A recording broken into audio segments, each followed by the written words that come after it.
علیکم every one. آج کا جو ٹاپک ہے وہ نبی کریم صلی اللہ علیہ وسلم ایک ایسا مجنوں، ایسے جو دنیا والے اسے پاگل کہتے تھے، حضور صلی اللہ علیہ وآلہ وسلم نے انہیں سینے سے لگایا اور اپنے ساتھ بٹھا لیا۔ ان کا نام سیدنا شیخ ابو بکر شبلی رحمۃ اللہ علیہ ہے۔ یہ بغداد کے اندر رہا کرتے تھے اور ان کے دور کے ایک عالم دین تھے جن کا نام تھا ابو بکر مجاہد رحمۃ اللہ علیہ۔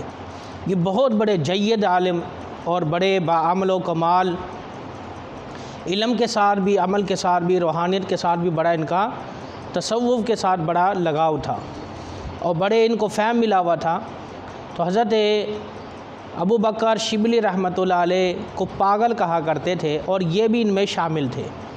ایک رات یہ جب سوئے تو ابو بکر بن مجاہد نے دیکھا کہ نبی کریم صلی اللہ علیہ وسلم نے ان کو زیارت کروائی، اور ابو بکر شبلی رحمۃ اللہ خواب کے اندر یہ دیکھ رہے ہیں کہ نبی کریم صلی اللہ علیہ وآلہ وسلم نے ابو بکر شبلی کو اپنے سینے سے لگایا اور اپنے پہلو میں بٹھا لیا۔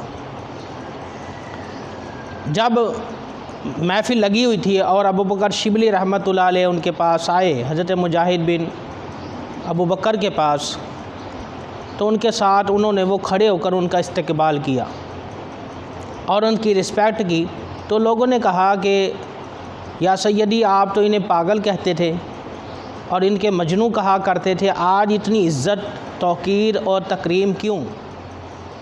تو آپ فرماتے ہیں کہ میں نے رات کو نبی کریم صلی اللہ علیہ وسلم کی جب زیارت کی تو ابو بکر شبلی رحمۃ اللہ علیہ کو دیکھا کہ حضور صلی اللہ علیہ وآلہ وسلم نے انہیں سینے سے لگایا اور اپنے پہلو میں بٹھا لیا، اتنی عزت۔ تو میں نے پوچھا، یا رسول اللہ، انہیں اتنا مقام کیسے حاصل ہوا؟ تو نبی کریم صلی اللہ علیہ وآلہ وسلم نے فرمایا کہ ہر نماز کے بعد 11ویں سپارے کی 128 آیات کریمہ نمبر پڑھتا ہے، جس کے اندر اللہ تعالیٰ نے حضور صلی اللہ علیہ وسلم کی صفات کا بیان کیا ہے، آپ کی شان کا بیان کیا ہے۔ وہ آیات کریمہ یہ ہے، لَقَدْ جَاءَكُمْ رَسُولٌ مِّنْ أَنفُسِكُمْ عَزِيزٌ عَلَيْهِ مَا عَنِتُّمْ حَرِيصٌ عَلَيْكُمْ بِالْمُؤْمِنِينَ رَءُوفٌ رحیم۔ یہ 11ویں سپارہ سورہ توبہ آیات نمبر 128 کی آیات کریمہ ہیں۔ فرمایا کہ یہ ہر نماز کے بعد پڑھتا ہے اور اس کے بعد درود پاک پڑھتا ہے، جس کی وجہ سے اسے یہ مرتبہ حاصل ہوا ہے۔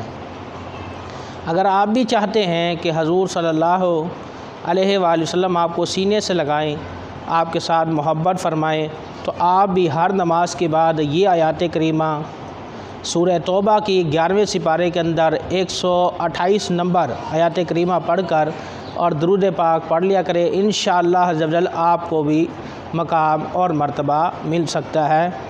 اگر یہ ویڈیو آپ کو اچھی لگی ہو تو لائک، شیئر اور کمنٹ کرنا مت بھولے گا، اور ویڈیو کو شیئر ضرور کیے جائے گا، تمام دوستوں کے ساتھ شیئر کریں۔ ممکن ہے کوئی عمل کرنے والا بن جائے اور آپ اور میرے لیے صدقہ جاریہ۔